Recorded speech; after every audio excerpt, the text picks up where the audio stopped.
Welcome to today's Explainer. Go ahead and grab a seat, because for our time together today, I want you to think of this as a focused, objective history lecture. We're going to unpack one of the most devastating and honestly complex events in human history, the outbreak of the First World War. Now, for decades, the narrative of this conflict has been boiled down to just a single dramatic event. But as we'll see today by looking at the structural forces at play, well, history's rarely that simple, is it? Okay, let's dive right into this. June 28, 1914. A 19-year-old student named Gavrilo Princip assassinates the Austro-Hungarian prince, Archduke Franz Ferdinand. It's a completely sensational story, right? It triggered a 4-year global conflict that cost over 20 million lives and literally toppled ancient empires. But I want to pose a question to you. If we had a time machine and we could go back to stop that single bullet, would the world really have been spared the horrors of a world war? To answer that, let's take a quick look at our syllabus for today. First, we'll cover the spark and the dynamite, then the geopolitical board, followed by 4 systemic causes. After that, we'll look at the chain reaction, and finally, propaganda versus reality. All right, starting off with Section 1, the spark and the dynamite. This is going to give us the anatomy of a global conflict and set up our core framework. So we need to make a vital comparison here. Gavrilo Princip was really just the matchstick. The massive blast that followed wasn't simply because a match was struck. It was because a literal mountain of dynamite had been meticulously piled up over decades. Think about it. If that dynamite hadn't been sitting there, the match would have just burned out harmlessly. To truly understand World War I, we have to understand how and why that mountain of explosive systemic tension was built in the first place. Let's move right along to Section 2, the geopolitical board, and look at Europe in 1914 to see exactly how this tension builds. Think about the major players on the geopolitical board in 1914. You'll notice the word empire coming up a lot. We are definitely not looking at modern democracies here.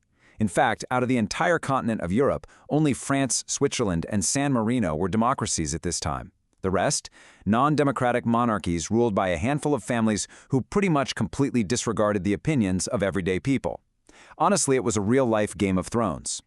Just to put this into perspective for you, Britain's King George V, Russia's Tsar Nicholas II, and Germany's Kaiser Wilhelm II were actually first cousins. Seriously, they belonged to the exact same family, yet their own personal ambitions and paranoias would soon dictate the fate of millions. Which brings us to Section 3, 4 systemic causes. This is where we dissect the precise ingredients that made up our metaphorical mountain of dynamite.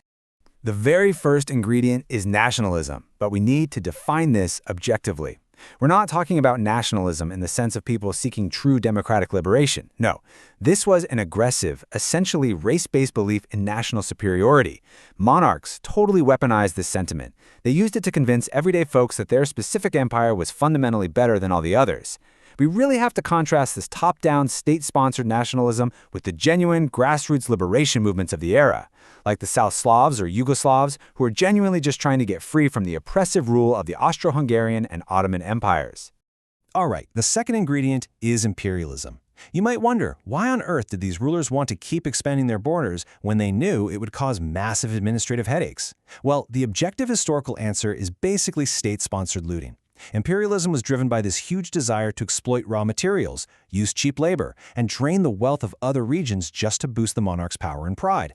And as capitalist systems were growing, capitalists actively cheered on this expansion. I mean, immense profits could be made by forcibly capturing new markets and resources, so it was a win-win for the people at the top. So the crucial point is this staggering number, 376 million pounds. That was the estimated combined military spending of the 6 great powers by 1914. To pull off all those imperialistic goals we just talked about, these empires needed serious brute force. Now, back in 1870, their combined budget was 94 million pounds. By 1914, it had quadrupled. That is a massive arms race. It meant that Europe was completely armed to the teeth, essentially soaking our mountain of dynamite in gasoline. And our final ingredient is alliances. Because everyone was aggressively expanding and so heavily armed, this profound paranoia set in. And that fear?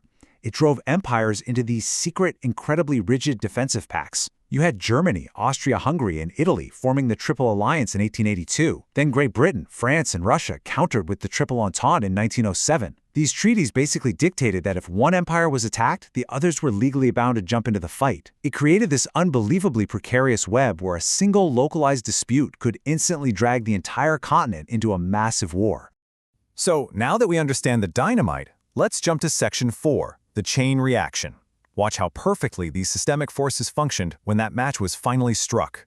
And this brilliantly illustrates exactly how those dominoes fell. Following the assassination by the Serbian-backed revolutionary on June 28th, an enraged Austria-Hungary declares war on Serbia. But remember those alliances? Russia, acting as the protector of the Slavs, steps in to defend Serbia. Germany, honoring its pact with Austria-Hungary, steps in to defend them against Russia. France, tied to Russia, is pulled in next. And when Germany invades neutral Belgium just to get to France, while Britain is forced to enter the war. It's crazy. In just a matter of weeks, a localized Balkan dispute had activated this so-called chain of friendship, dragging the entire globe into an unprecedented slaughter. Which brings us to our final section, propaganda versus reality and the human cost. Here, we're going to examine the vast sociological gap between the royal cousins who declared the war and the commoners who actually had to fight and die in it. You have to ask yourself, why would commoners willingly fight a war that was really just meant to secure loot for their emperors? The answer is state-sponsored media propaganda and linguistic nationalism. The media heavily glorified war as a way to recruit the poor and unemployed. Works like Alfred Tennyson's The Charge of the Light Brigade were essentially commissioned to portray soldiers as disciplined gentlemen and heroes. The harsh, muddy reality of combat was totally erased.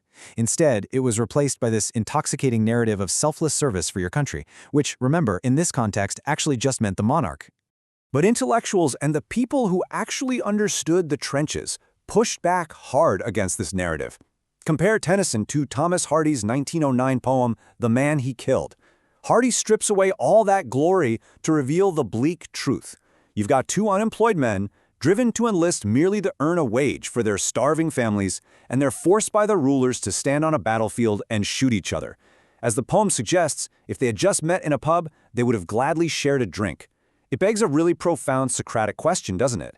Why should the common person sacrifice their one precious life for the ego and territorial greed of an emperor? Once these men were actually in the trenches, the propaganda faded incredibly fast, and the grim reality sparked intense anti-war movements. Entire French battalions threw down their weapons in mutiny.